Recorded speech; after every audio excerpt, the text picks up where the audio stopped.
Hey guys, Mr. Eshoff here, AP Test Review video 1 of 2. Just going to talk for a few minutes about the rhetorical analysis essay in this video, and then a few minutes in a second video about the argument essay.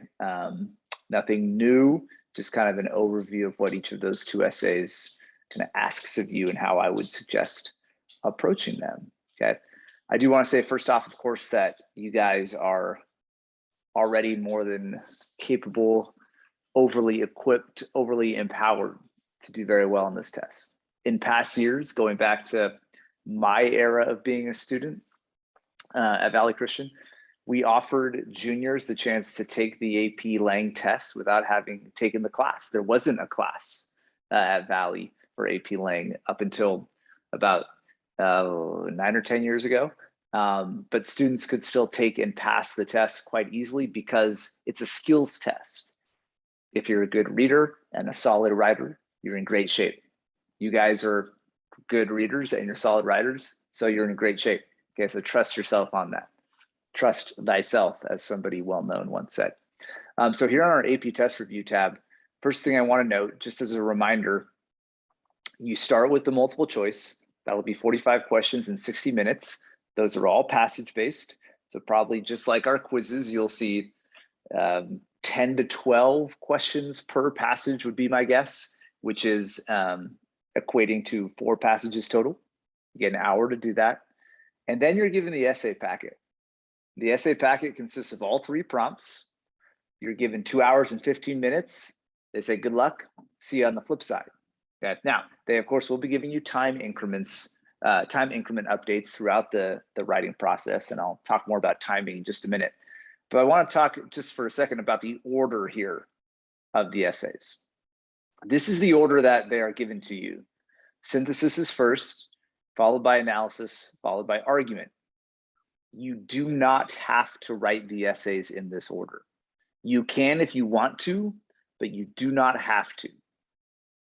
If I were writing these essays, meaning if I were a test taker on Tuesday, here's how I would approach it. This is not the way you have to do it. This is just how I would do it. I would start with the rhetorical analysis. Okay, and the reason for that is twofold. Number one, I think it's the hardest, and I'd like to get the hardest out of the way first. Okay, so that's one reason why I would start with the rhetorical analysis. Of the 3 essays, I think it's the hardest, at least for me personally, from my perspective, it's the hardest. So I would start with that one first because I want to get the hardest one out of the way first. The other reason why I would start with this one is that the multiple choice up here is essentially rhetorical analysis in multiple choice form. You're given a passage and you're asked to break down what's happening in that passage via questions. So you're already in rhetorical analysis brain mode when you're doing the multiple choice. Again, you're trying to break down passages that you haven't seen before, try to figure out what's going on in them, and answer questions about them. It's a very similar type of thinking to what you then have to do in the rhetorical analysis essay. Because of that, that's another reason why I like to start with the rhetorical analysis. I'm already in rhetorical analysis mode from the multiple choice. Why not stay in that mode and get that essay taken care of before shifting gears? Okay, so I think it's the hardest, and I'm already in that mode. That's why I want to start with the rhetorical analysis. If you want to follow that strategy, great. If not, no worries. My second essay would be the argument.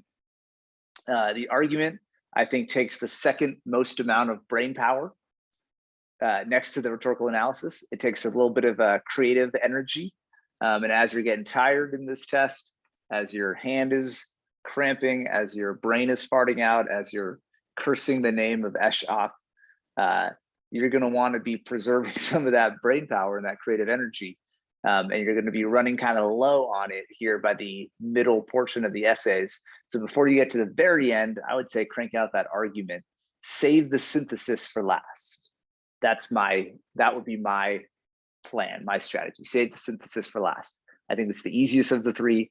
And because the sources are provided for you, the evidence is there in front of you, I think it takes a little bit less creative energy than the argument does. Okay, so that's really the main reason why I have those 2 in that order. Argument first takes a little bit more brain power, a little bit more creativity. Synthesis, by the time you're really brain dead, at least you have the evidence and the sources in front of you to manipulate and deal with, okay? So again, that would be my order: rhetorical analysis, argument, synthesis. That doesn't have to be your order.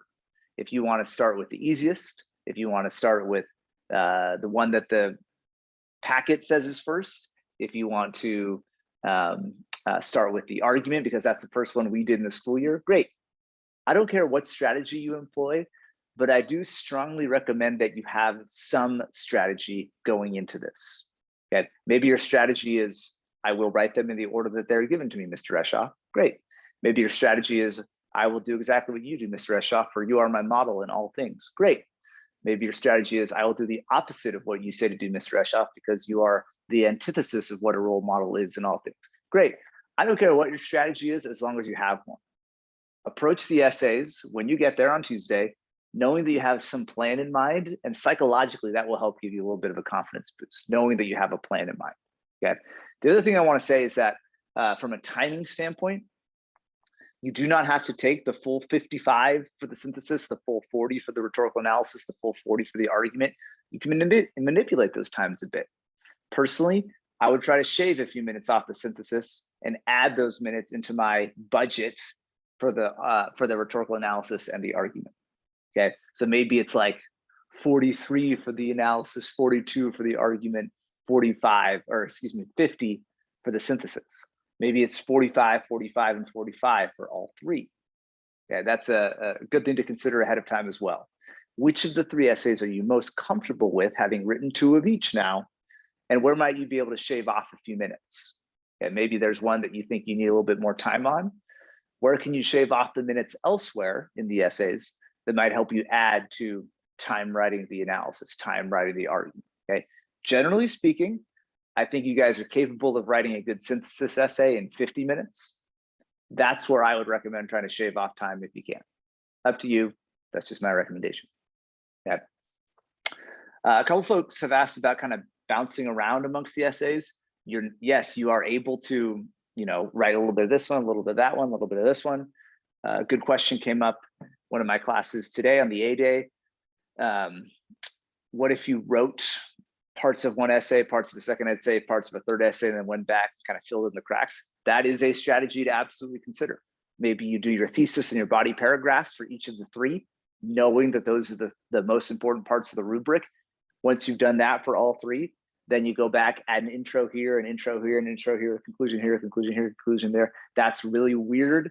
It's a weird thing to recommend as a writing teacher because writing is so much about flow and rhythm and momentum.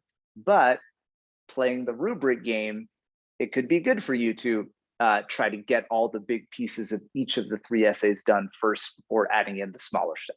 Again, strategy to consider, okay? Have a plan going into this. Trust me, it'll help you feel better about yourself, feel a little bit more confident when you have to write these three essays back to back to back, okay? All right, let's talk a little bit rhetorical analysis here. So these are our resources for the rhetorical analysis. This is the outline that we spent a lot of time on in class. Remember, this is where we built out an essay kind of paragraph by paragraph. We used the student as the example who was sending a message to her group chat about a push, and that was kind of our build out essay topic. Okay, a lot of examples in here, a lot of good pieces of advice, little formulas for you in here. So please take a look at this. If the rhetorical analysis in particular is something that scares you, this should look familiar to you. And then remember, I added in here some little vocab tables, good verbs to use here in your rhetorical analysis. And then further down, all the adjectives that we talked about in terms of tone, okay? So if you're trying to analyze tone, here are some good words to consider as you do so. Oh, look, castigating. I think that was on a Great Gatsby test recently. Okay, so again, not only the formulas and the structures on this outline, but also just some good vocab databases, again, to consider reviewing before you write the rhetorical analysis on Tuesday. Okay, I have some sample paragraphs. We discussed the Susan B. Anthony prompt in class a few months ago when we did the analysis. This is another review video from last year. It's a little bit outdated now, but same stuff still applies. And then this packet here just has a bunch of rhetorical strategies in it. Please don't feel like you have to memorize these. I hesitated to even put this on here because I knew some of you would be like, oh, now I must memorize this. No, please don't. There's just some terms, kind of quickly refresh your brains, refresh your memories, but not a super important thing for this test. Okay, so take that, please, with a grain of salt. Up here on this link, the APSA's basic breakdown. Okay, what I've done here is shown you in this table that the 3 essays can be written while all following the exact same structure. Okay, so for this video, we'll focus on rhetorical analysis, but notice that the idea of this is to convey that if you're starting with a thesis statement, if you're writing 2 good paragraphs that follow the claim evidence commentary model, you're in great shape for all 3 of the AP Lang essays. It's kind of the reason behind why I teach them in this way, is that replicating the same structure can lead to success on all 3 of these essays.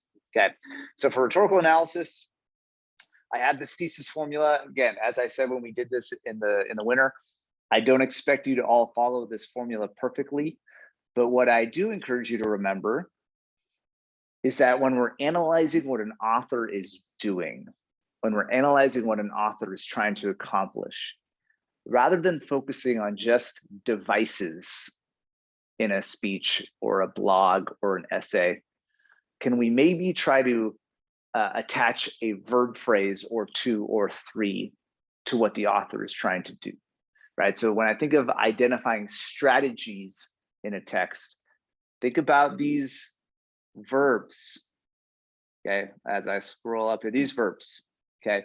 Do I notice that the authors are asserting things, claiming things, encouraging, inspiring, comparing, highlighting, enhancing, exploring? These are the types of words I want you thinking of when you're filling in your thesis statement for the rhetorical choices, okay? Remember, the reason behind this is that if I'm analyzing a speech and I say, oh, Mr. Eschoff uses metaphor, or Mr. Eschoff uses an allusion, those might be one-time occurrences in my speech that I use a metaphor or an allusion. So really what I'm doing is saying that the only things worth analyzing in this speech are Eschoff's one-time allusion and one-time metaphor. And that's leaving out a lot of the speech, okay?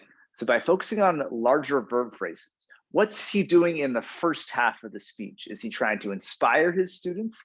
Is he trying to encourage his students? Is he trying to challenge his students? Is he trying to motivate his students? Is he criticizing his students?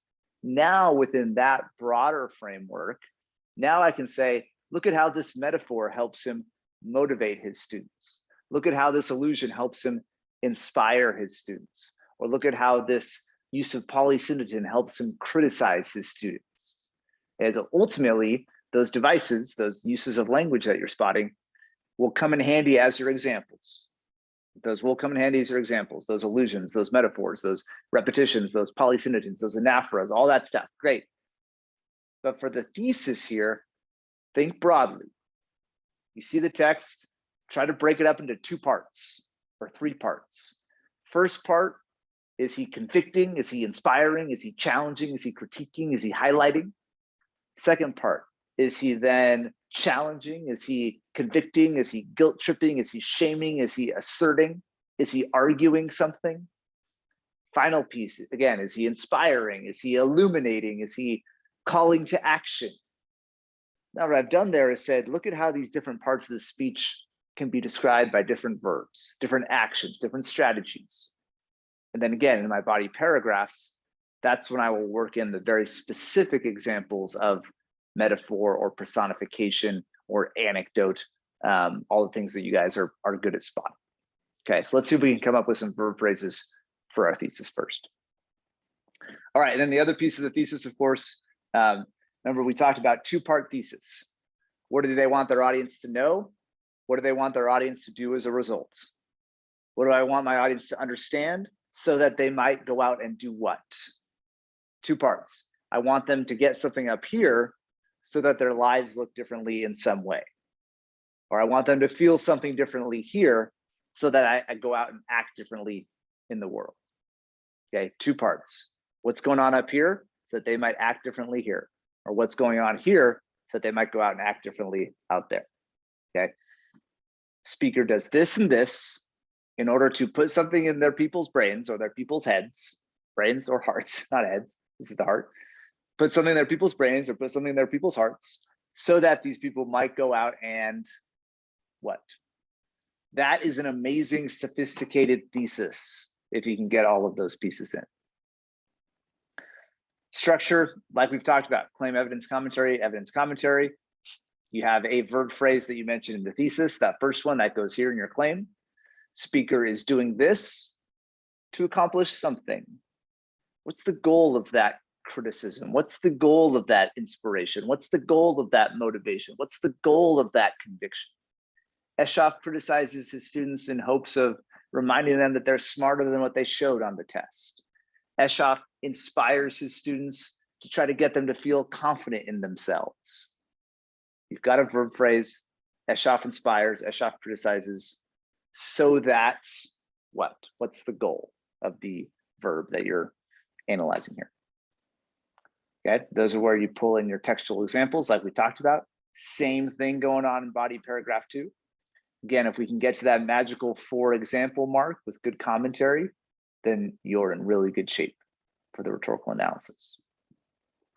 Conclusion, if you get to one, we said it's good to always restate your thesis in different words if you can come up with a different way of framing it. If you know the long-term effect or legacy of the speech itself, feel free to mention it here in the conclusion. Remember, we discussed this with Lincoln and with Douglas. We kind of understand what happened as a result of their rhetoric. Not always going to be the case, so it's totally fine to just skip it if you're not sure. But it is good if you're able to get to a conclusion for the analysis essay to apply either a lesson of the content. Hey, Lincoln's second inaugural address was important because it united the people to end the Civil War. Fantastic. Or apply a lesson of the rhetorical style. Hey, Lincoln's second inaugural address was effective and powerful because he evoked God so frequently, and in a nation built on Christian values, it's always good to evoke God when you're trying to make an argument. Yeah, those are two different ways of applying a lesson from that speech. One involves the content, one involves the style or the rhetorical choices. Either one is fine, as we've discussed. The one that applies the rhetorical style, a little bit more sophisticated. The top of the line essays tend to do that well in their conclusions. Okay, so good thing to think about. Now, last point I'll make on the rhetorical analysis here. Sophistication points for this one, in addition to coming from just really dang good writing, good style, diverse syntax, good quotation integration if you're quoting from the text directly, or good paraphrasing if you're not, all aspects of style.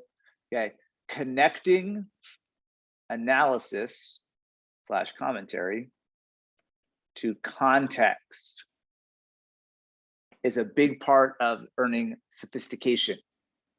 Okay, you're given a little paragraph of context.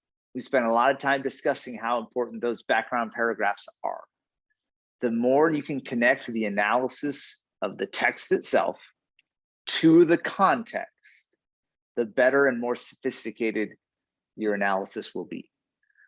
Why is it important that Lincoln's using biblical allusions in the context of him giving a second inaugural address during the Civil War?